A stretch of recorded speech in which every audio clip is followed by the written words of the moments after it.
Welcome to episode 6 of the Witness the Fitness podcast. In today's episode, I've got a live recording of one of our food for thought workshops at the studio that we delivered to our members, where we talked about calories, health, energy requirements, and all the bits and pieces in it in our workshop called Calorie Conscious. Let's not delay, let's get straight into the action. So, let me put that on. Like I say, today's points, we'll talk about calories first. We need to bring in the conversation of health, because sometimes that point's just totally detracted from it. That's what the fitness industry sometimes does. They'll just tell you about calories, make you lose calories and weight, and just totally disregard your health.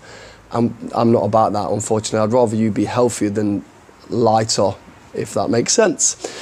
That obviously then bleeds into nutrition and the impact of the foods we eat and why we need to eat particular foods and the amounts we need to eat particular foods in. We'll then work out your BMR, so your basal metabolic rate, and understand your energy requirements and how that's going to influence then my overall nutrition and calories. From there, we should have a good idea of I know what I need to do. And then we'll goal set so we can then actually roll out a sensible plan that will get you the result that you want. You can have all this information, but if you don't apply it, it doesn't work. So we're going to make sure at the end of the workshop that you've got a really good idea of how to actually apply what we're trying to do. So the first question I always get asked of most people when they come to the studio that have got some weight management goals is, how do I lose weight? Which is a really poor question from my perspective, but it's generally how everyone leads. But when we talk about the answers to that question, what could some of the answers be? Does anyone know? Move more, eat less. So it could be just eat less. What's one quick way that the fitness industry that will help you lose weight rapidly? Does anyone know? Cut out a certain food group. Just cut out a food group, normally carbs, because carbs hold on to water, and water's weight. And one way to get you to lose loads of weight really quickly is dehydrate you. Let's take away carbs because they hold on to water. Let me reduce your salt intake, because salt and hydration, you're going to hold on to less water. Let me go through a series of dehydration techniques. You get on them scales, you're going to be lighter. Can you sustain that? No. You've just stripped your body full of water. So that's where everyone leads. And some places and some trainers will just kind of go, I can help you lose weight. Pay that, go through these methods, and usually see bodybuilding diets that fall into that trap. You know, if you want rippling abs, you need to dehydrate yourself. If you want to keep them rippling abs, you need to have chronic dehydration. There's a small percentage of people in the world that are quite genetically lucky enough that they can have abs on show just because that's the way they are. Most people, including myself, it's not healthy and it's not right to have my abs on show all the time, because it's a nice flag that I'm probably dehydrated. So we know that this starting point of a question, and unfortunately most people are there, isn't a good starting point. Now hopefully once I've spoke to them a little bit, we start to get to that. How do I reduce my overall body fat? Which is a totally different question. You know, think about what I've just said. How do I reduce my weight? And I've just told you some negative ways we can do that. How to reduce my body fat. If I go through chronic dehydration methods, does that help me reduce my body fat? No, not really, no, not at all. So this whole question and understanding can set you off down different roads completely. It's just about how we talk about it and how we view it. Now, when we get to how do I lose fat? It really is calories in versus calories out. Now you'll have read and seen a load of different things, but when it boils down to it, it is that simple. Unfortunately, that's too simplistic. The idea in principle is right, but the way it sounds and the mechanics and the kind of biomechanics within you and how your metabolism, all that, unfortunately, it's really not that simple. There's some information that we need to add into this lower calorie and the calorie out to really set out the picture. So, just some basics. Calories are not good and calories are not bad. Calories are just energy. That's what I need you to remember. So when I take in calories, it's just this useful thing that my body needs. So when I have calories, what are they for? What's happening? So when I ingest food, why? Why am I ingesting food? To fuel yourself. Fuel. What am I fueling? Every cell in your body. Every single cell. So let's think about when I consume carbohydrates, the calories that my body takes from that, the glucose, it's then going to go straight into my muscles to help them move and produce that movement, yeah, that energy source. When I start ingesting the calories from protein, that's going to help my cell integrity. That's going to help me regenerate skin cell, hair cell, regenerate my muscle once I've had a workout.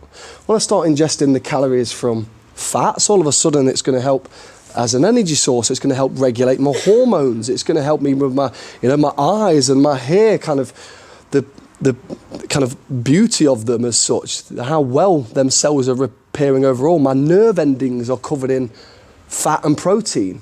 So all of a sudden we know that the calories, none of that's bad. We just know that body's got a quick way that if I have too much of that, it's either going to have a negative effect or I store it as fat. So when I ingest calories, if I have too many carbohydrates as calories, what happens to that glucose and them carbs if I have too much of them, too much energy? Where does it go? Store as fat, put it in the adipose tissue. Here's some sites that I know that when I have too much, I put them there. Now if I have too much protein, what my body would do with protein? So if I had too much protein, I don't need any more, what's my body going to do with the rest of it? Store it as fat. Convert it, put it in adipose tissue. When I have too much fat, it converts it into storage, and that's it. So calories in versus calories out. No matter where I get these calories from, it don't matter. There's no real good or bad. You could argue that there's too much or too little, which is then very simplistic, I know, but it goes back to calories in versus calories out, because we know that when we've ingested this food, the moment my silo is kind of like, I've took what I need, my battery's full, well then we've got this silo that I don't really want going beyond a certain measure. Now, should we have stored fat? Yes. The poor mentality of like, get your body fat as low as possible. Well, we know that usually there is a cut-off point. Does anyone know like how much fat you need as an essential marker? And it's different for men and women. So what's the lowest you could take it before you start getting problems more than likely? Is it like 15 to 20 for women? So that would be a health range for men. A health range for women should be between 20 and 25. So men should be somewhere between 15 and 20, and usually things operate well. Women between 20 and 25. Now there's a lower point. If you take a woman down to about 12%, that's called like borderline essential. They're probably going to start getting problems with hormones, emotions, bodily functions, all these kind of things. It's too low. A man's is about 3%. So I could potentially take mine somewhere down to about 3%, and I'm only just starting to get issues. So when we talk about body fat, who are we kind of saying, if we go man and woman, who are we saying it's probably more crucial that they have optimal amounts of fat on their body? Women. Women, it's really quite important because of all the kind of hormone structures and we'll just say characteristics and females, what they have. They're really important and they are a big marker to their overall health. But that being said, men and women alike, and there is individual difference, but we'll say as an average that they should have them markers being met. Now, if we know that if we have too low body fat, problems occur. If you think about an anorexic, it's extreme, but the chance of them having, we'll just say, irregular mood patterns is really high. They probably won't have any periods or haven't had a period in a long time. Therefore, them chance of them actually conceiving, giving birth is closer to zero than you could probably imagine. Now, obviously, the further and further away you go from that kind of, we'll just say that magic zone, that 15 to 20 and that 20 to 25, then you're going to start to see these shifts and they're all positive. Now, if we go to the opposite end, I've got too much body fat. We got other kind of health issues. You're probably going to get some different sort of emotional difficulties because fat is a connected to hormones. They help produce it. But then all of a sudden, other systems like my, coronary artery disease, my poor heart and lungs, my organs are going to get saturated. My ability to move through the world's going to start to get compromised. My joint integrity, as I get weaker and heavier, I'm going to start getting joint issues and bone issues. So all we need to do is like too little, too much, just that bit in the middle, and that's where we should be all heading towards. It's not a case of getting it as low as you can. It's not. There's an optimal amount, and that's where we want to head that.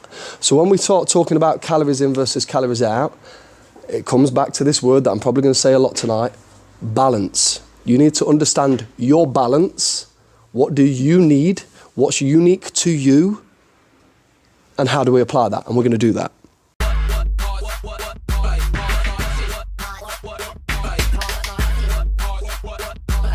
So, as I've already alluded to, calories aren't the same. We've already suggested that we get different energy and nutrients from food. Now, if I have just a pure carb, 1 gram, does anyone know of 1 gram of carb, how much energy I get from that in terms of calories? 4 calories. So here's 1 little gram of pure carb, 4. Now, if I have 1 gram of protein, how much calories do you think I get from 1 gram of protein? 4 calories. Here's 1 gram of fat. How many calories will I get in that 1 gram of fat? 9. Alcohol. How many calories? For 1 gram, even though it's not in grams, but the crossover is the same. How many calories from alcohol? 7. Now, 4 and 9. 9 don't make, or because it's more, don't make it bad. We've already just said calories aren't good or bad. We just need to know that that's more dense. So when I have fats, it's more dense. But I know out of all 4 of those things, I need carbs for energy, I need protein for growth and repair, I need fats for numerous functions. I don't really need alcohol, and it actually depletes the system.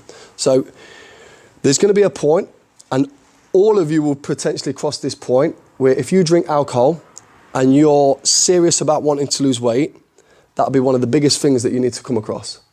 And it'll be, there is a balance. Can you drink alcohol and lose weight? Yes. But I can guarantee it is a technical compromise to your health, because that's the only way you can do it. Because as I go through this, I'm going to work out, I'm going to give you a calorific number going, that's what you need, that's what your body needs. And when I hit that point, I need to make sure that I'm meeting my health and my bodily function, what my body needs. And it does not need alcohol, because it just totally eradicates my system. It kills off my vitamins. It disrupts my sleep pattern. It lowers my health. It's poison. I mean, if you ever look at how we actually digest alcohol and the ethyl in it, it's quite scary. We take this, here's a bit of alcohol, your liver gets hold of it, it can't do anything with it, it converts it into something even more toxic on our system, so I can then convert it to acetate, which is a kind of energy source that I can then use. So here's some poison, let me make it more poisonous, because I can't do it with that, to then get it out of the system every time you drink alcohol. But that'll be a point, when we get to it, whatever you're ingesting has an effect. That's the key thing to pop that in, but it's not the same effect. No calories are the same. Now, when you break it down, we need to look at this in terms of how easy are some foods to break down? How quickly is that energy available? When these nutrients are put into us, what does my body do with it, and how does it do with it? And there's some tricks that you'll have heard of before to then help you keep full, create satiety, so that feeling of full, so you eat less or you don't have these binge traits. So one thing that we know that doesn't create satiety, so the feeling of full, and therefore will make me eat more, is spiking my blood sugar. Dead easy to do. Eat this chocolate bar, drink this pop. That's it. My body gets it. Those are referred to as simple sugars, because the molecules for my body to break down, it's really easy, and it will just go straight into my bloodstream. So I get this massive spike in blood sugar, massive increase in insulin. I don't feel full. I've already ingested a load of calories from the amount of sugar, and now I'm going to eat more. Do that in the long term, you just keep gaining weight and weight and weight and weight. But are them simple sugars bad? Not necessarily. Now, what happens if I need a quick sugar increase, like now, because I've just been training and I feel a bit weak, feel a bit dizzy. You need some sugar in your system. It's crashing. You know, people with type 1 and type 2, or usually type 1, when they're crashing, we don't want them to crash. What do we fill them with? Simple sugar. Get that in your system. Get that Lucozade down your neck now. It needs to get into your bloodstream quickly so you don't die. So these sugars aren't the devil. I've already said there's no good or bad calories. You just need to understand the effect. The effect is important. But if I add different things with them sugars, it changes it. What happens if I change it to just a healthier source of sugar? And when I say healthier, I just mean it has a slower effect. You know, all of a sudden I start looking at more starchy foods. Well, it's more complex. Literally, its molecules are more complex. It takes my body time to break down. And it's like, there's a bit more. How can I influence that even more? Well, I add protein in with that. So my body's like, oh, there's a bit of carb, oh, there's a bit of protein. It's just taking my body even longer to break down. And if I add fibre in there, which I technically can't digest, that's the beauty of it. Creates all that bulk to help push everything through. It's going to slow it down even more. So all of a sudden, like healthier eating or making better use of the calories involves different choices of foods at different time. And none of that, I don't think, correct me if I'm wrong, would be a surprise. The fact that I'm telling you to eat protein with carbohydrates, the fact that I'm telling you to increase your fibre, I'm hoping you have heard of these things before. That's because we're trying to control the energy release to help keep us full and sustained. We don't want these crashes or these spikes unless we actually need them. And the chances are, day to day, you probably don't need that many spikes. It's kind of like the difference between making a glass of apple juice and eating the apple. Yep. So what's the biggest difference? That you have to. The calories are in the matrix of the apple, aren't they? So your body has to break it down to. So look at it this way. When I eat an apple, there's fibre there. I'm ingesting that fibre. The moment I stick it in a blender, You've done that work that your body would do.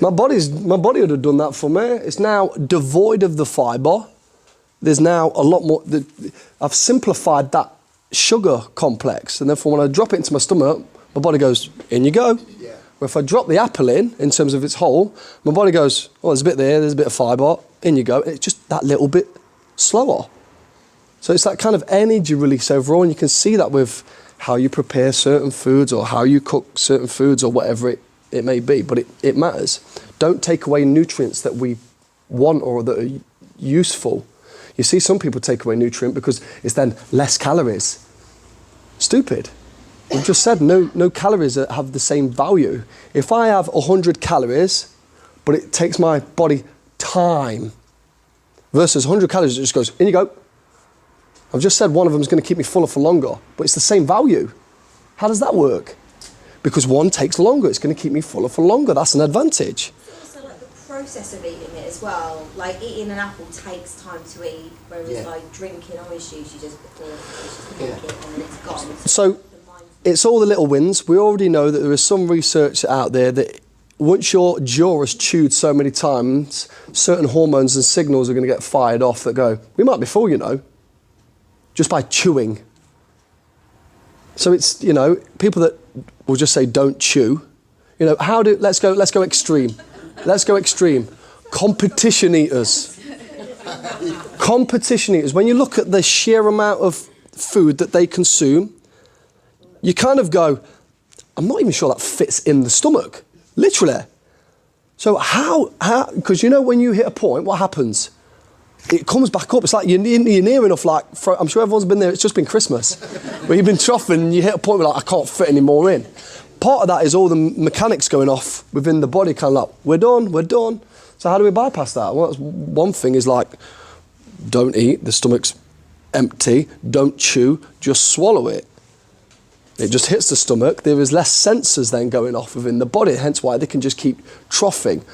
Obviously that, when you say it out loud, it's like, why are they doing that again? Who knows? Views on Instagram or views on YouTube. So we always come back to this point. So let's just go back to the initial question that we started with. How do I lose weight? We then convert that slowly into, well, how do I lose my body fat? Like, I want to reduce my body fat. We then really start kind of going, well, why do I want to lose my body fat? Should I lower my body fat? And by how much? Because at the end of the day, you want to do that first thing because you want to become healthier. In some way, shape or form, health is your driving force. I'll guarantee the fact that you're in this room with me, health is your driving force. Because people that don't have health as their driving force, and there's people out there that don't, they hear me talk and I don't tick off the words they need to hear and they don't turn up. So health is always going to be the main thing that we want to do. So while we're going to talk about calories and the importance of it and how we work it out, we know at the end of the day, I'm only doing this because I want to become healthier, not just to lower the scales. Now, some of you, obviously need to lower the scales. As you reduce your body fat, your scale's going to come down. But it's not always a kind of perfect match.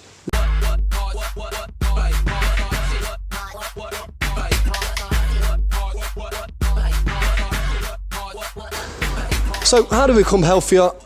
And what even is health? Now, people are always shocked when I pull this statement up. Health is a state of complete physical, mental and social well-being, and not merely the absence of disease or infirmity. The World Health Organization said that back in 1946. Which always, I don't know why, every time I'm like, how the fuck have we known that since the 40s?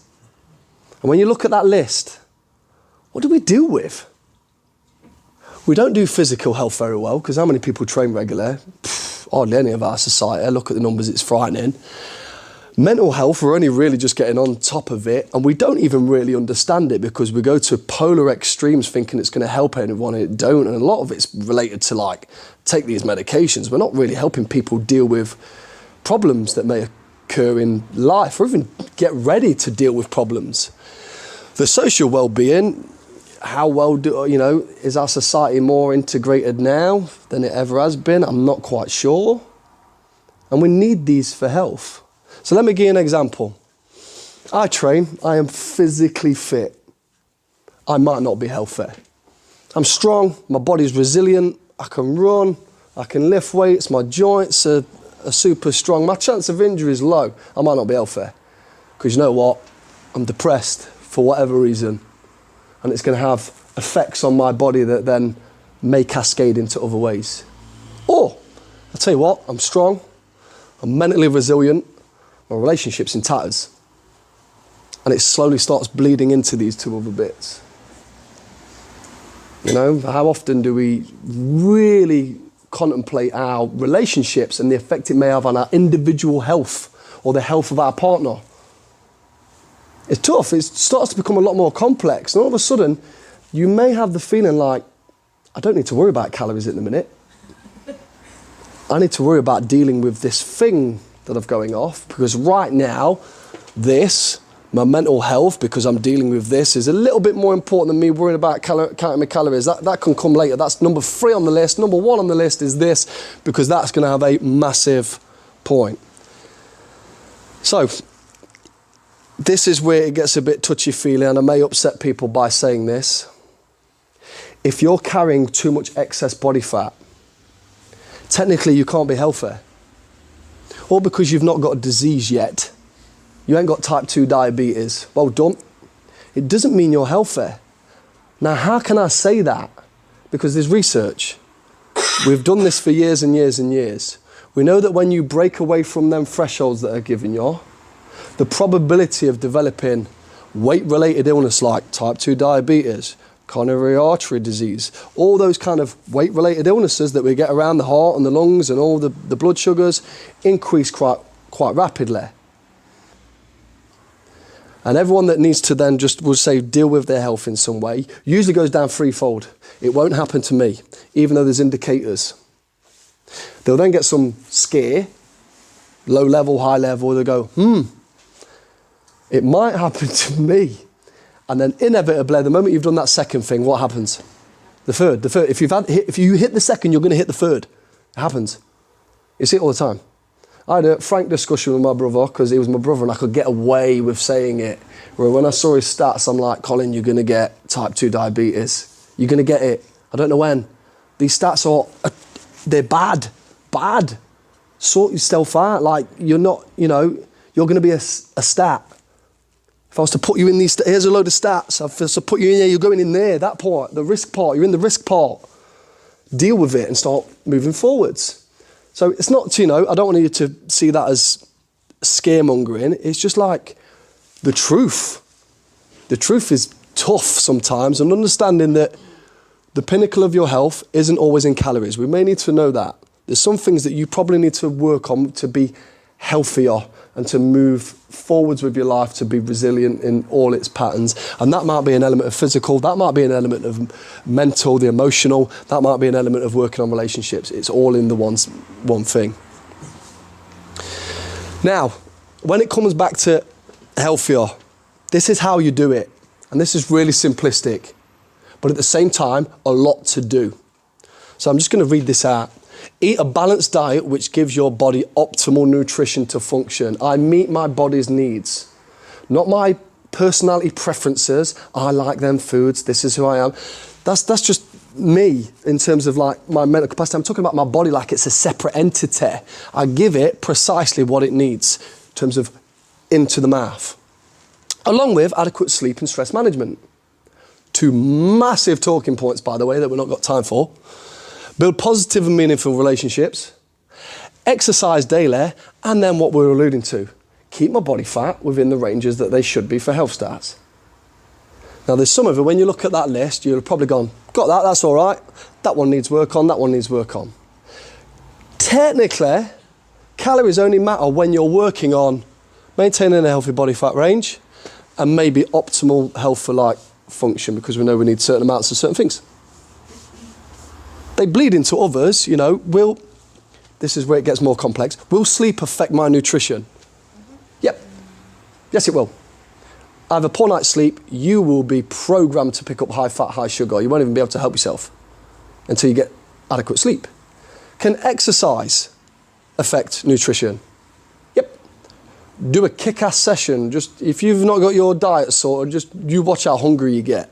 And you go into the supermarket and go, crisps, chocolate, because I'm starving because you're not sustained and your nutrition's poor. And the exercise in that instance is having a negative effect. And there needs to be a balance. So, like I say, calories and the importance of them are only going to be standing out if we're looking at this point in terms of maintaining body fat for a health range and optimal nutrition overall. Now, when we get to, we'll just say body fat loss for health ranges.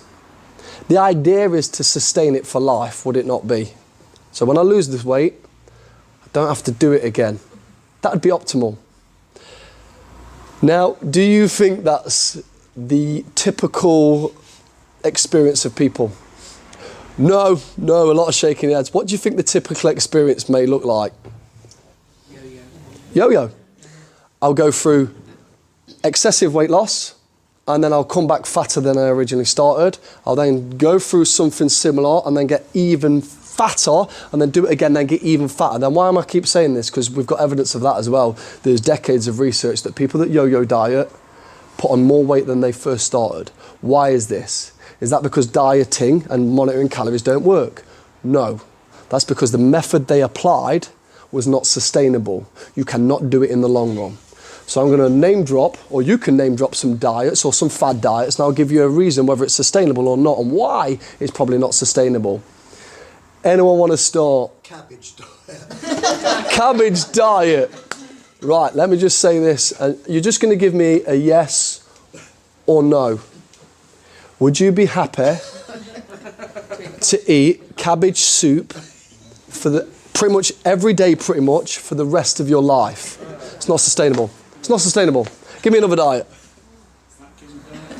Atkins diet.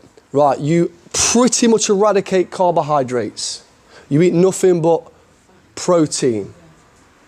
Do you think, and I'm going to give you some facts now, your brain can only use glucose as an energy source? So your idea is that I'm not going to fuel my brain nor my muscles and stuff adequately for the rest of your life, which is going to be short, by the way, if you even try that. You can't do it. Why? Because I am not meeting what was on that other slide, Optimal function. If I want optimal function, then I need an energy requirement that I need to meet. And omitting carbohydrates completely, like the Atkins do, nonsensical. How are you going to do that? Sooner or later, it's going to be a little bit like, have a Snickers, John. Why? Because the hangry is a thing. I need blood sugar to help this work right. I want my brain working right. I need sugar in the system. It just needs to be appropriate. So it all comes down to how you try and get in the calories and measure them out. So look at this lovely picture of this clearly obese person on a treadmill eating high, fried food and drinking soda. What does that allude to? What does that picture, what does it tell you? What method is that? Multitasking. Is that the thing where you're like, well, I can eat all this stuff because of exercise? Yep. That method does not work either. So some people will fall into that. I'll just out-train my shit food choices. No, you won't. No, you won't. And I can give you loads of examples of how it won't work. Number one, I train really hard because I'm trying to lose weight. I create so much wear and tear on my body, it's unbelievable. My body's then calling out for just give me a lot of protein and I could do with some carbs to replenish all that energy you've wasted out of the muscle, and I don't give it. I'll get injured within a short amount of time. Good luck with that. And that injury weren't caused by inappropriate technique, it was caused by lack of nutrient, tired, weak body. The method doesn't work. Now, if I give my body precisely what it needs, I meet function, and it just happens to be that the amount of energy I get in is just a little bit short, that I have to burn a little bit of fat every now and again. Is that sustainable? I give my body what it needs all the time. I just pitch the amount right, that then slowly, and it is slowly, over time, my body just goes, I need a bit of fat. That's what it's there for. It's an energy reserve. Need a bit of fat. Need a bit of fat. Can you do that for the rest of your life? If I said to you, you could eat any foods, and I'm even going to chuck alcohol in there as a stretch. You could have anything. You just need to apply balance and logic to meet your body's needs. And there's going to be times where you need to be disciplined to go, no, not right now. Or yes, that's fine. You learn that in its truest value, you're going to lose weight. There is research out there that when you give a lack of restriction, don't put anything off the table, excuse the pun, but you apply control, people manage the weight better. As soon as you start excluding foods, it becomes a task, it becomes a punishment. Never eat carbs again. You're joking. Mr. Atkins thought it was a great idea. Why? Because it sold books. The shock value sold books. Did it help people lose weight? Yeah, because these people here were eating way too much carbs anyway, and then they ate no carbs. They went into a deficit because now they went from all this carbs to no carbs.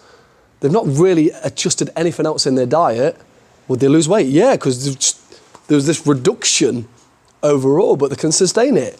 No, and these poor people won't really understand it. Look, I lost weight when I did that though, and I've gained it all back since I went back to my bad habits. Let me try it again. It was probably me. It's not you. It was the method that you applied. It didn't work. It's not sustainable. So we need to think about health. The way you lose weight and keep it off is by continuing to eat healthily. And I mean that by meeting bodily function. So this is how I meet bodily function. Here's your nutrients. You need all of them in a balance. You need to be hydrated. You need carbohydrates of all sorts. Carbohydrates can look like what? Bread. Pasta. Rice. Fruit and veg. Beer is... So it's got some cake, these kind of things. So we know there is an element of sugar in there, and you need it, just in various amounts. Protein. Meat, nuts, dairy, seeds, lentils, all different kind of things. Fat. Chocolate. Oils. Fish. Oily fish. Avocados. Cheese. Red meat, cheese. You can have saturated fat, by the way. You know the so-called bad fats? You need them. They're actually really important. You just don't need much of them. And most people, like the carbs, have way too much saturated fat. Just missing the principle that you still need it, it's just not much. It's the unsaturated, the so-called healthy fats from the oil-based stuff that we need a little bit more of. And then we have a vitamin and mineral profile from usually fruit and veg, but we get vitamins and minerals from a whole host of everything we just talked about. That's a crossover. Now, when we talk about foods, is one food one nutrient really? No. If I have an egg, is that just protein? No, I know there's fats and there's vitamins and minerals in there. When I have bread, is that just carbs? No, there's fibre in there and there's minerals in there. So no foods are this whole thing. Now, if we looked at a pure carbohydrate, you could argue that sugar is, as in like when I'm talking about the granular sugar. When we start talking about pure protein, it's a bit of a stretch because it's not quite. Things like whey, when they break it down, they take it out of the milk. That's like, there is the protein element within that food. They've stripped it a little bit. So we can have elements within diet present that we have more of it as true value. Generally, I would say that they're poor choice. I won't go towards them unless I needed to fix holes with we'll just say supplementation in terms of protein. You want to be always looking at whole food sources. Why? Because I want nutrient dense, not calorie dense foods. Now, nutrient dense still might mean that there's a lot of calories in there, but I know for the calories that I get a lot of different nutrients. So let's take, here's some food and it's got 100 calories. And of that 100 calories, there's a bit of carb, there's a bit of protein, there's a bit of fat. Brill. Bit of everything. Nutrient dense. Here's 100 calories and all it is sugar. That's not that great. That's not that great. My body's not getting that much tools from that and I don't really want it. Now, the reason for that, the amounts and the function need. This is where health comes in. I know I need 2 litres of water a day. Generally, that's because of what your body uses to just function.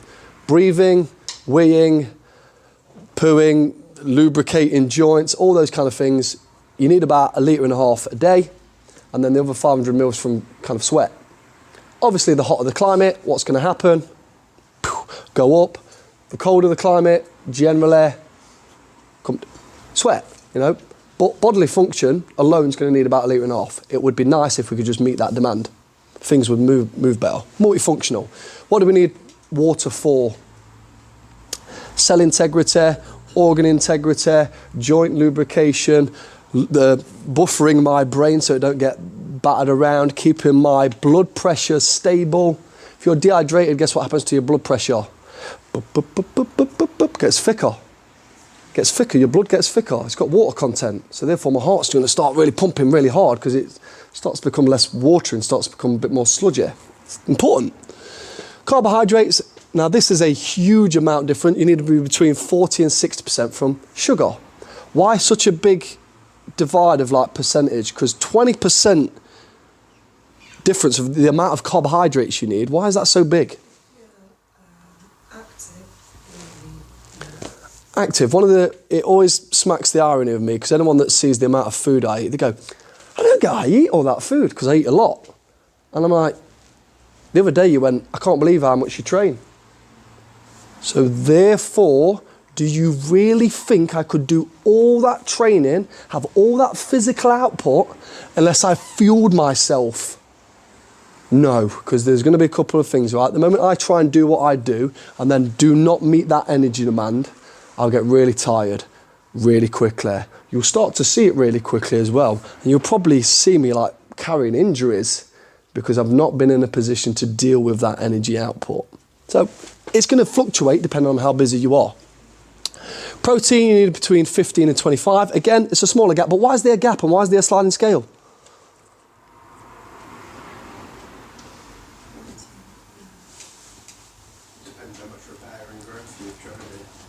Bigger the frame, more growth and repair. The more I train, the more growth and repair. If I have a week where I don't really do anything with my body, how much protein does it need? Growth and repair is lower. It's just a baseline level. In terms of, we'll just say the muscular system, Pete, there weren't that much damage there, so it don't really need repairing, so I don't need as much. It lowers. Pete, there's a lot of damage in the muscles, we need more. It really is that simple, you know, damage on the body, demand needed, well then you fuel it. The only thing that's really set is fat. and it should be around 30% of your overall calories. And that's because of the magnitude of roles it plays. Fat is crucial for your overall health. Try and eradicate fat at your peril. Like I've already said, some of the things it links to is hormone control, nerve endings, as well as an energy source. It's really important that we just try and stick around that number. Vitamins and minerals have multiple uses and multiple roles, and we get multiple sources from them.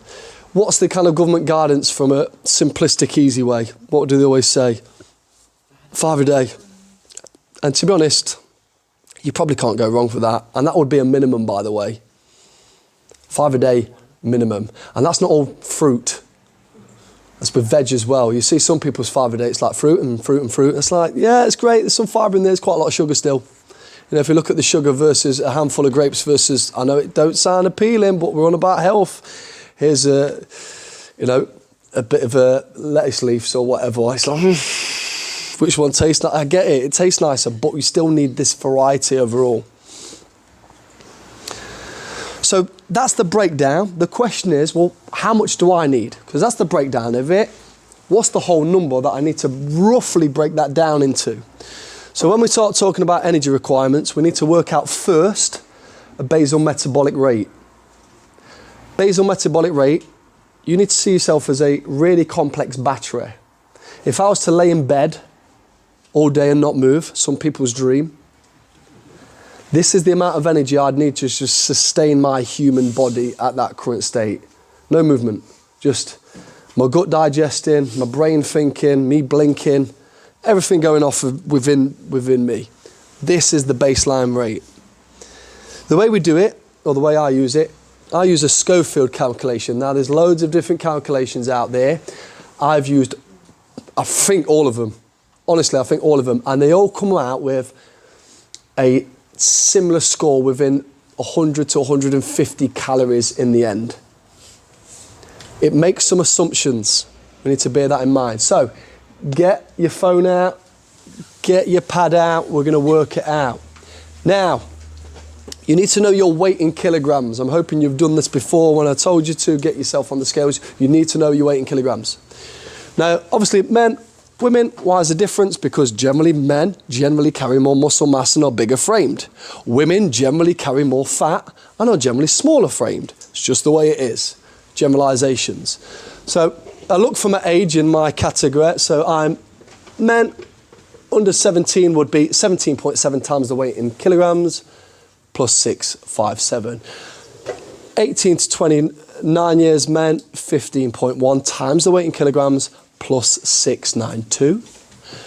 Men between 30 and 59, 11.5 times the weight in kilograms, add 873. And then 60 plus is 11.9 times the weight in kilograms, plus 700. And then the females is below. 17 and under is 13.4 times your weight in kilograms plus 692. If you're between 18 and 25, 14.8 times your weight in kilograms plus 487. Between 30 and 59, 8.3 times your weight in kilograms and then add 846. And then finally, if you're 60 plus, 9.2 times your weight in kilograms plus 687. That is your basal metabolic rate.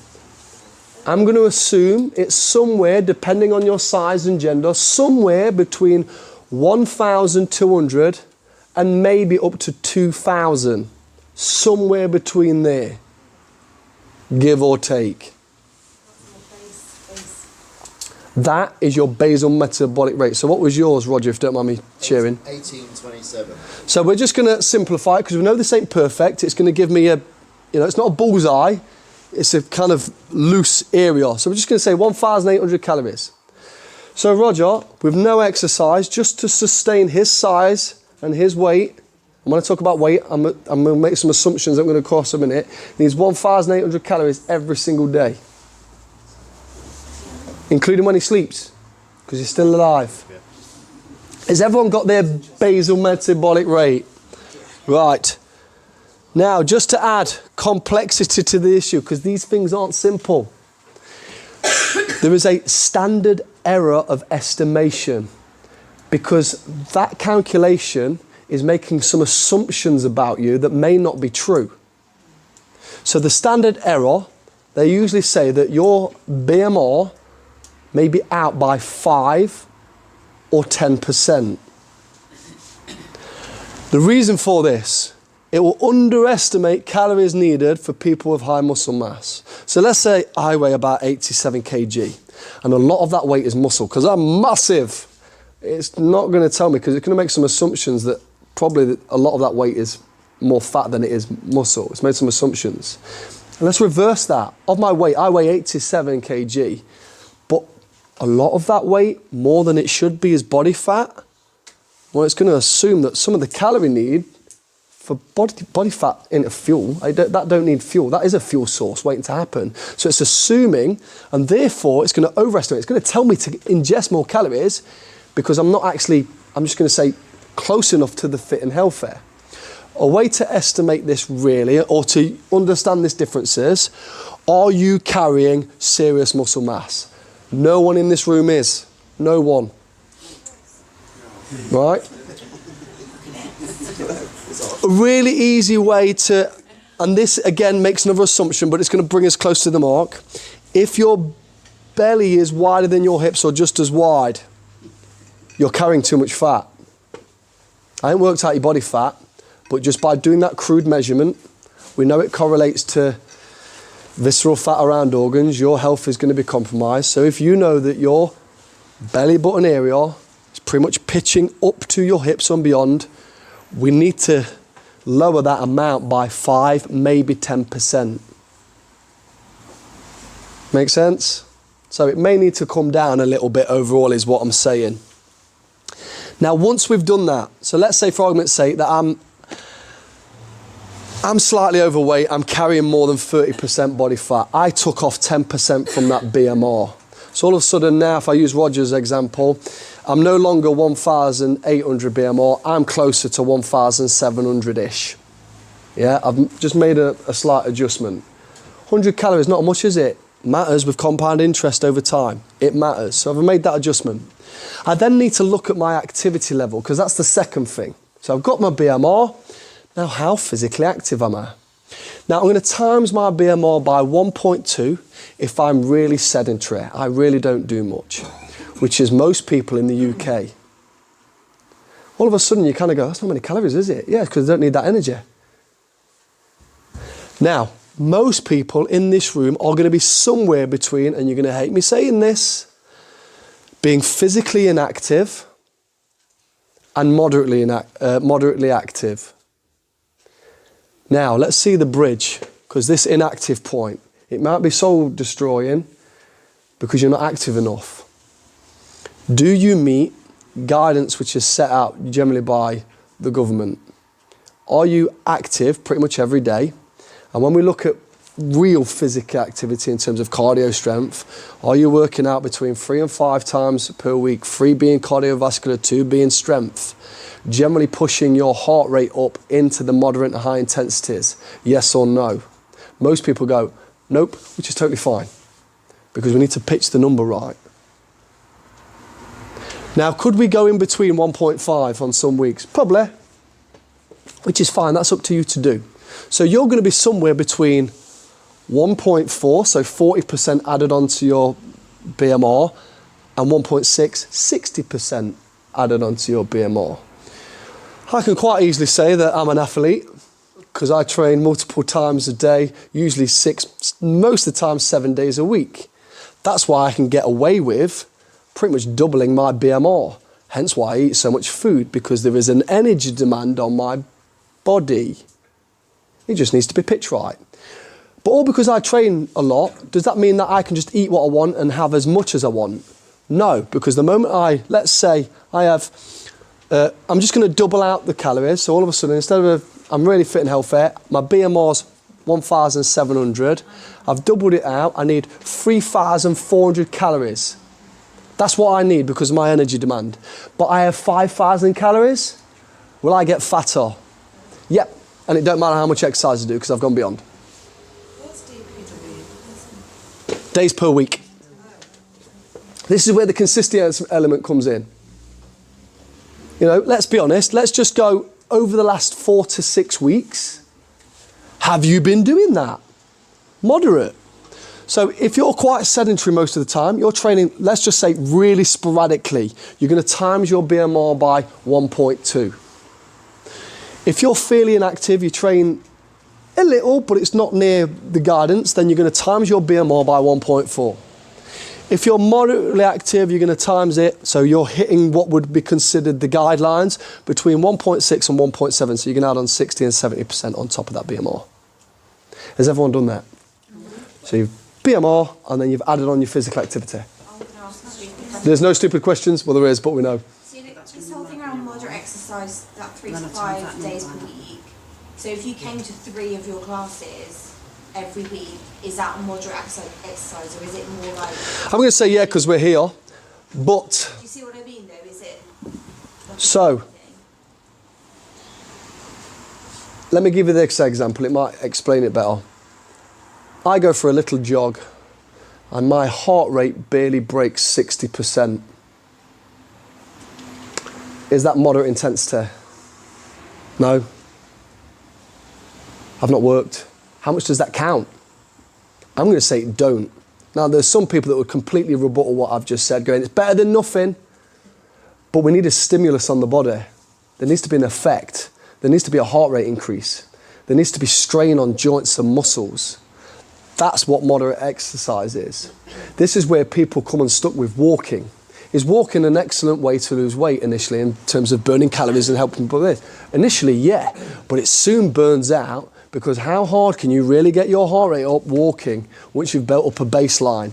You ain't getting nowhere. Unless you're going up a hill. Different conversation, because that hill then re-engages it.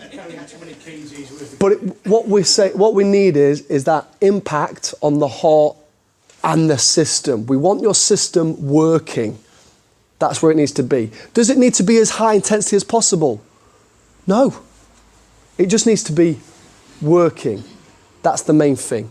Now, when you look at kind of fat burning zones and all this, they always tell you to around 60%. When we look at it, boosting cardiovascular endurance and pushing thresholds, we need to be up to 80, 90%. Let's just take that as a range. When you're hitting moderate activity, whatever it looks like, you need to be just working 60 to 90% effort on your body. It's a big old range. Just get in there somewhere. Now, for some people, that is going to be walking because that's where the fitness is what it is. But as you get fitter, guess what? It gets harder because you get more resilient, you adapt. And that's why as you get on a weight loss journey and it becomes finer measures, it becomes harder, don't it? Because you have to then really focus in more and try harder to get that adaptation and effect. Has everyone got their second number? So they've got the BMR and they've got their exercise added on. Good. If you hit that number, who don't mind sharing? Rog, share yours. 3,060. 3,000 calories. If Roger hits 3,000 calories and maintains his physical activity, he will lose absolutely no weight. Nor will he gain any, give or take. There'll be mild fluctuations, but that's all it'll be. He will maintain his weight because he'll have met his BMR and he'll have met his physical output. Does that make sense? So I don't want to meet it. I want to be just ever so slightly under it, creating a deficit. I've not quite got enough needed. My body's like, oh, we're a little bit short, Pete. Where are we getting it from? Fat stores. Why? Because that's what the fat stores are there for. Back up. And we know that I need to lose body fat because it's way beyond that health range that I'm targeting, and I'm going to tap into it so it's no longer there because I don't need that excess store because it's bad for me. I want to bring it down. We apply a 500 calorie deficit, and there is decades, I'm talking like 50 years plus of solid research that get into a 500 calorie deficit, do it well, it works. How we do that, we take about 300 to 350 from food. So this is where you need to look at your food intake and you just reduce it a little bit. Now, as I've already said from the start, it's not a case of just reducing that, is it? Because you don't want to reduce it in a bad way. Because I've already said, we need to look at the interplay of foods. This is where, do I need that piece of chocolate there? Should I be really skipping a meal here because I'm getting really hungry here later on? It's getting really hard to control my calories, the overall balance. But a proportion of it needs to come from your diet. And then a little bit comes from exercise. You need to do a little bit more again. So just think about, the exercise that you said you do at the previous slide. You now need to do just one extra. Just one extra. 30 minutes extra. Go for I know I've just slated walking. Go for a walk. More than what you would usually do. Get a yomp on. Get up the hills. Just do that for 20 minutes extra on top of what you do. That's going to help push you into that deficit. You will know that you're on the right track if when you look at it, there is about a 15 to 20% reduction. So here's the calories that I've just worked out when I add on my physical activity. When I've reduced about 500 calories and I've worked it out, we should have a shortfall of about 15 to 20%. You hit that number, you will lose weight. You hit that number eating healthy food and meat function, you will sustain it. Any questions on that bit? Because I know that sounds really simple, and it is. We know the practicalities are difficult, but meet your demand, chop into it via a little bit of food off and a little bit more physical activity. Make sure your choices are what we consider healthy, meet your daily function, breaking down, I need about 25% of protein and about 30% of them calories from fat. It takes time. This ain't going to take weeks, it's going to take months, by the way. You will slowly lose body fat, you will slowly become healthier because of it. But does all of that at the end equate to about 15 to 20%? So once you've took away your calorie deficit, yes. So now you had your exercise. Once you've reduced 500, it shouldn't be any more than 15 to 20% reduction. Because obviously there's subtleties to this. Roger was going to ask a question. Do you calorie count then? Or have you No. just got a mental knowledge through years of experience or of what you should be putting in? So I'm just going to I'm going to sound stupid now. But you don't necessarily have to calorie count. You can stumble across this. And the best way to do that is, I know this sounds stupid, but just start eating healthier. Yeah. Right? That is one of the best starting points. Because here's what's probably going to happen. The moment I start eating healthier and creating structure to my lifestyle, I will serve an energy demand without even trying. I get regularity to my eating patterns, meaning there is sustained energy going through my body. Just by that alone, I'm probably going to move away from binge eating. In periods where I don't feel my need, I've not eaten, and now I'm going to eat a lot. I've got this binge trait. Just by sustaining and eating healthy, I'm not going to eat more than I need to. I give this example with chocolate. You don't have a breakfast. You wake up and have coffee. You then have a really shit lunch. And I know that I've said there's no bad foods, but I'm talking about combinations now. You're having a ham sandwich and a bag of crisps and a chocolate bar. You then have your dinner, just a normal dinner. Let's go spag bowl because that's what's just cropped in my head. I then go, would you like this chocolate bar at the end of the night? I'm going to put money, you're going to fight tooth and nail because you want it. Why? Why? You've not met energy demand. You've not given your body anything it needs at all. You're struggling. And then I go, do you want a bit more? And you go, yeah. And now we've stopped. And forget the nutrition in terms of health. Let's just count up the calories. Didn't have a breakfast, have coffee, 100 calories. Ham sandwich, didn't really give us out. 300 calories. So I'm 400 in. I've had my dinner, big one. 800 calories. Yeah, big dinner. Where am I at? I'm around my BMR, give or take. I am way short and I've been physically active. I then have that chocolate bar, which smashed on 1,000 calories. I've now passed my physical activity need. There's no satiety there. I don't feel full. Why? Because that blood sugar went up and down. I'll have some more.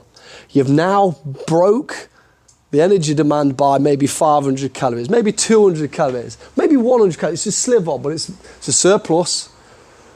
Do that for 4 days a week. Over the month, you'll probably gain, wait there, let me get this maths right, don't quote me though. You'll probably gain a pound of fat. About there. So do you need to count calories? Maybe not. And that's why. Because the moment I create structure and I go, you know what, I'm going to wake up, I'm going to have my healthy breakfast. I'm going to make sure I have a mixed nutrient and it's going to sustain me. I get to lunch and I'm just starting to get hungry when I should be getting hungry.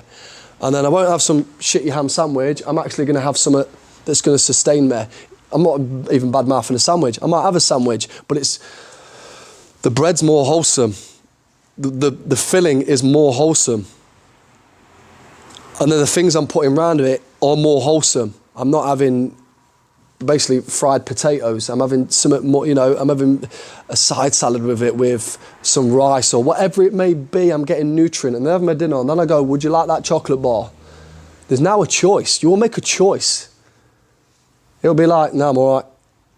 And I can't tell you the amount of people that I've seen that with. It's in the hundreds. I've done this for years. Nothing changes apart from the fads that come out that they just repackage. So the only time that's going to fail is that I eat healthily, and I do see this. They just still eat too much. It's all healthy food. And that's the best sort of problem, if I'm honest. Eating dead healthy, start calorie counting, do it slowly, it don't have to be done in one go. And I'm over by 200 calories, Pete. Well, you're going to get fat. But it's all healthy. You're still going to get fat. Too much. But we'd reduce the breakfast tiny bit, lunch tiny bit, dinner tiny bit. This snack every now and again where I have a bit of chocolate because I enjoy it. Okay, that's fine. We're going to keep it there. But it's not 4 days a week. It's just 2 days a week. You're telling me you can't do that. You can still have it. It's just not 4 days a week, 2 days a week. And all of a sudden, Pete, I'm in a deficit by 500 calories. I'll lose about £1 to £2 per week of fat. And how do I know that? Because 1 pound of fat carries around 3 to 3,500 calories. Not perfect, but it's about there. So by the time I get to an end of a week when I'm 500, 500, 500, 500, 500, 500, 500, about a pound of fat.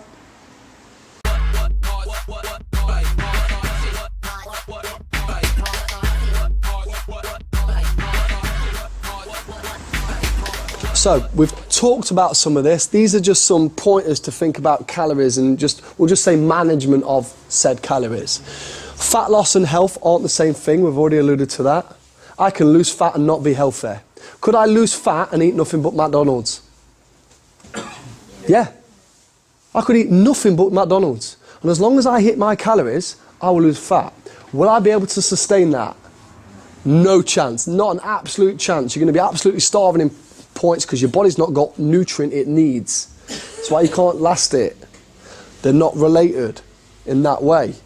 Can I be healthy in terms of healthy choices of food and not lose any weight?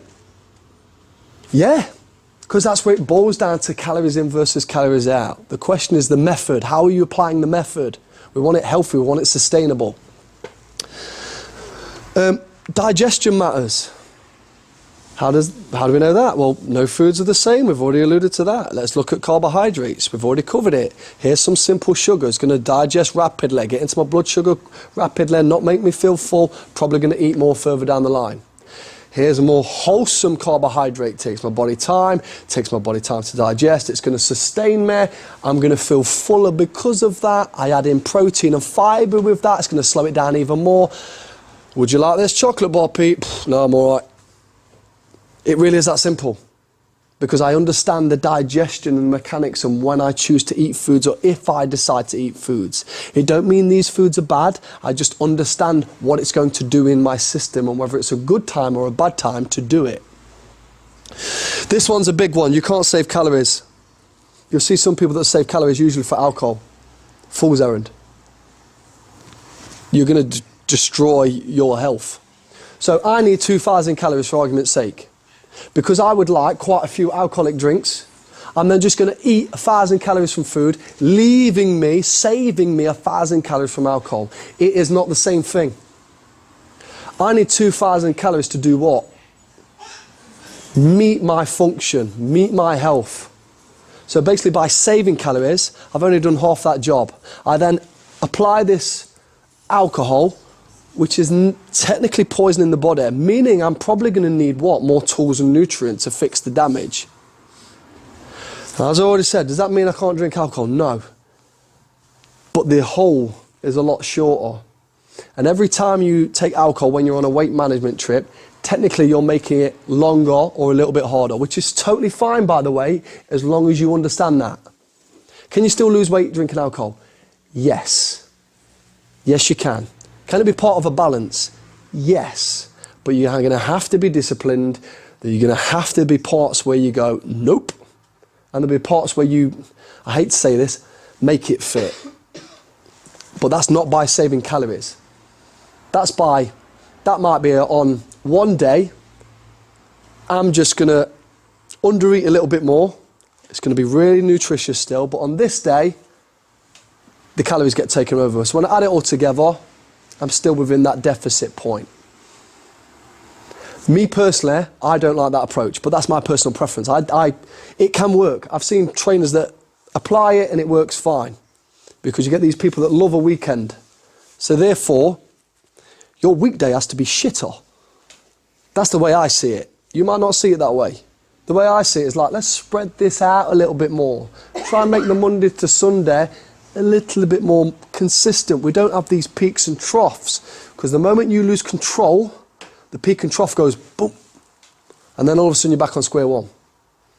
But it can be done, and you'll see trainers out there and things like that that'll help you do it. And it's usually the trainers that like alcohol, but it can work, it can fit, but you can't just save what you've got. You'll have heard of this before. Generally the 80-20 rule works. If you can get your diet 80% on, just like you look at the vast majority and it's on point, you're going to be onto a winner. And I'll guarantee the moment you're on 80% right anyway, you know that 20%, you'll have weeks and months where it's not 20%, it's 5%. Because you'll be really disciplined, because you're like, you know what, I'm feeling really good anyway. Because my energy levels are up. I'm recovering from training. I used to be sore for days. And all I've done is eat appropriate protein levels and carb, cut out some of this shit, and I just feel miles better, because you're giving your body what you need. You'd be surprised when you do that how quickly you start leaning towards healthier and healthier. And then every now and again, I don't use the word lightly treat, and I hate the word, it will be literally a treat. Like, yeah, I'll have a bit, but that's all it'll ever be. Do that, it will cascade. Remember, higher calorie doesn't mean unhealthy. Best example I can give you is bread. White bread. Yeah, slice of that's probably around 80, 90 calories. If I go for a wholemeal fibrous seeded loaf, it's probably anywhere between, 120-ish calories. Which one's got more calories? Seeded loaf. Which one is, I'm going to use the word healthier or more nutritious? Seeded loaf. What's in the white bread? Sugar and wheat. What's in the seeded loaf? More fibre, seeds, protein, fats. More nutrition dense. Lean towards it. All because it's more calorific don't mean it's a bad choice. That's a better choice. Pick the more calorie. How does that work with like light versions of things like mayonnaise and that sort of thing? Because that mayonnaise is like a fat, right? So this is I'm just going to go, this would probably be a conversation for another workshop, but I'm going to quickly cover over it. If they're reducing the amount of fat, more than likely. If they're reducing the amount of fat from something that you would consider should be a fat source, why? So one of the biggest, it's the way my brain works, yogurts. What is the biggest draw for yogurts? Fat-free. Everyone loves a fat-free yogurt. Every time I hear it, I'm like, I don't get that. Because a yogurt to me suggests dairy product. Dairy products suggest to me fat and protein. I should be eating a dairy product and I should expect to consume fat and protein. And yet I pick up this so-called dairy product, there's no fat in it and there's a load of sugar. That yogurt is not a yogurt. That yogurt is more like a sugary drink. It's more like a milkshake, if I'm honest. Which is then confusing because what I think I'm putting in ain't it.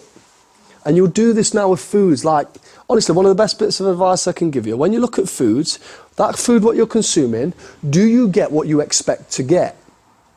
And this sounds dead stupid when you say it, Lance. So you get an example. You pick up a pizza, you turn around the box, you look at the ingredients list. What are the top 3 ingredients you should see on the box? The bread base of some sort, wheat, the tomato, and the cheese. What if I tell you you're going to pick up a lot, go into the supermarkets, do this, you're going to pick up a lot, and one of the top 3 ingredients will say oil. Why? Where's that from? That added to the base to make it taste nicer, but it's now more calorie dense. Our pizza's unhealthy. That one is.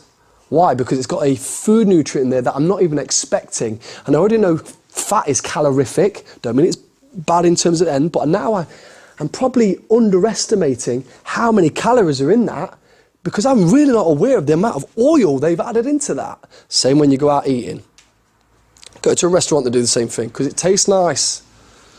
So just be aware of like the food labelling and what they put on. It's a case of, are you getting what you would expect to get? So when we add it into the thing, it's actually what I know I'm accurate.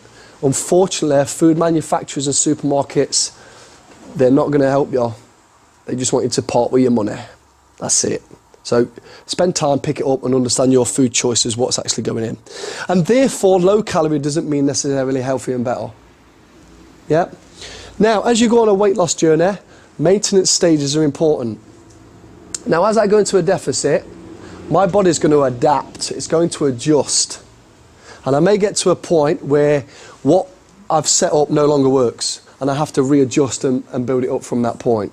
Just bear that in mind. Maintenance stages, if you're losing no weight and no gaining in, is totally fine. Because it could be just a stage of you being ready to up your exercise or actually go a little bit harder in on your nutrition. Because as I've already alluded to, the fitter and healthier you are, as that progresses, it gets tougher, not easier. So I always start everyone off with this anyway. A lot of you are used to me saying this. So where do we start? You need to know and understand your diet. Before we apply any of these changes, where are you currently at? You need to sit down and track. You need to sit down and understand. Don't do it with an app. An app can help you. I want you to get a pen and paper and write it down. There is research that backs it up. It will make you more accountable. And every time I've ever used just an app with clients, it's shit. Their accountability is poor because it just disappears into the phone. So write it down. Once you've done that, in some way, shape or form, you'll see a roller coaster ride of calories and food choices. You're then going to work on the second point, which is making it consistent. That's in terms of timings, through the day, through the week, choices, generally making it healthy and about the same, and amounts. Those 3 cannot be done at the same time. They're going to be done slowly. So I've worked on my timings. I'm now having my breakfast around 8 o'clock every morning, if that works. Around 8 o'clock every morning. Bam, bam, bam, bam, bam. The choices. I'm having these 2 choices and making it nice and consistent. But then I work on the amounts. Well, on that day, it's 400 calories. On that day, it's 200 calories. I'm going to meet in between. They're going to have 300 calorie breakfast. Over these 2 or 3 choices, every day at this time. That can take time. Once I've done that, though, I'll then really focus in on, like, these choices need to be even better. I need to make sure these calories are on point to help me lose weight. This is stage 3. This could be weeks off. Everywhere I've ever seen, fitness industry-wise, they just go straight to that one. And they don't really care like what your current habits are. We're just going to change them. Don't work. We're going to evolve this. You need to understand your habits, your mindset around it, your understanding. Because you may get to the understanding point, like, why do I eat that then? Well, I felt like shit. Maybe I need to deal with my stress in a different way. Why did I eat then? Well, work commitments. Well, maybe I need to address how I deal with work because I can't give a fuck what my manager says. I'm eating. I can honestly say, because I'm quite not very agreeable, we'll say, where I've had dinner when manager's like, you can't have dinner. But yes, I can. You stop me eating. Why? Because my body needs it. I don't care. I'm not working to your timescale when bits and pieces are going off. Does it mean I'm going to detract from a job? No chance. But it's making these decisions based around your understanding of why you're doing particular things around your food habits. Now, that could take 12 weeks easy just to get up to that point. Is there any questions on that staging? So how do we become healthier? This is now how you apply it. So, you're going to set goals and plan. You need to be specific and detailed, right? If you leave today going, I'm just going to eat better, that's your goal, you're going to fail. What do you mean? What does that even look like? Be specific. I'm going to be, let's imply training and nutrition. So I'm going to be training 3 times a week. The sessions I'm going to do are pump, fusion, true grit. They're happening on these days at these times. On my nutrition over the next block, I'm going to make sure that I'm eating consistently a breakfast, lunch and dinner and pitching around a calorie range of this and this. I'm going to do this by adjusting my breakfast and lunch that I know because I've been tracking it. Now you tell me how successful I'll be compared to the person when I'm going to eat better, I'm going to exercise more. I'll guarantee the moment I've layered up, I am going to be very successful because I know exactly what I need to do. Carrying it out is a different thing, but there's a higher probability of doing it. The way to understand this goal setting is that you're in a car. Yeah? When you go in your car, or before you even get in it, you go, where am I going and where am I coming from? And how long will that take? Answer them questions with your health and nutrition. Yeah? The second bit of 3 is you focus on the system. So I've set up this goal, now fucking ignore the goal. You've set it up. You don't need to focus on it anymore. That's like me going, right, I'm driving to Aberdeen, let me get my binoculars out and look at Aberdeen while I drive. You ain't making it. You ain't making it, you're too focused on the goal. I need to focus on the systems. So therefore, the action's needed. So what do I need to do? Let me write a list. Well, I need to go shopping, I'm going to write a list, I need to have this food and this food in, I need to make sure my breakfast is sorted, I need to make sure that my lunches for work are in these tubs. The action's needed. I need to book in for my sessions, I need to make sure my kit's in my car. That is all the stuff that you do with your car in terms of like checks. Have I got enough fuel in the system? Are my tyres pumped up? Is the oil in that engine? Will it make that distance? Where do I need to stop and refuel? Make sense? And then the last bit is the small gradual changes. Lower your expectations. I'm going to say this really light now, and I don't mean any malice by it. We are all shitter than you think we are. We are. We're really incompetent. We're really not that good at it, especially at the start. So let me give it this way. Why do I know all this stuff in the way I've done it? Because I've done this over years. I have made loads of mistakes and stuff. When you look at some of my... So the food things that I had when I was a kid, and I don't blame my mum and dad for it, when I look back, were not healthy. I went through my training and was like, I can remember being in this one session, I can't remember it other than the feeling. I felt like a level of like uncomfortable, embarrassed, like, this can't be right.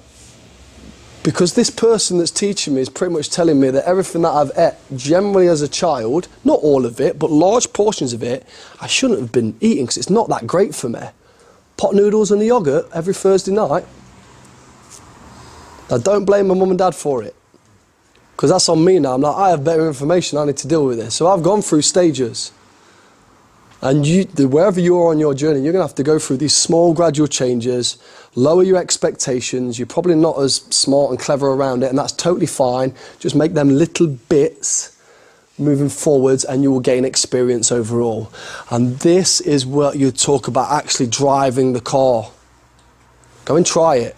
Apply some of the stuff we've been talked about. If you walk out tonight just having heard this information and have got no intent, what a waste of your night.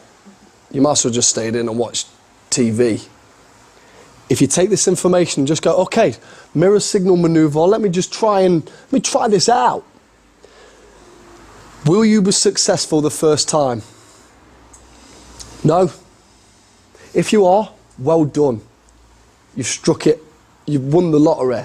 Every time I've tried anything meaningful, I've usually been really shit at the first attempt and failed. The objective is not to, oh, isn't it hard? Just get on with it. Oh, okay, that didn't work. Okay, what am I doing wrong? Let me go speak to Pete again. Let me go speak to so-and-so. Let me try this a different way.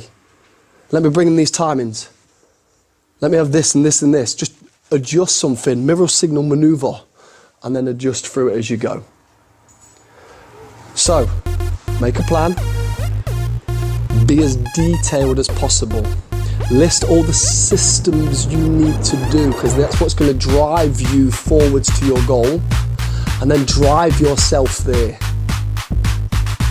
I'm going to when you do that, you'll lose weight and you'll keep it sustainable.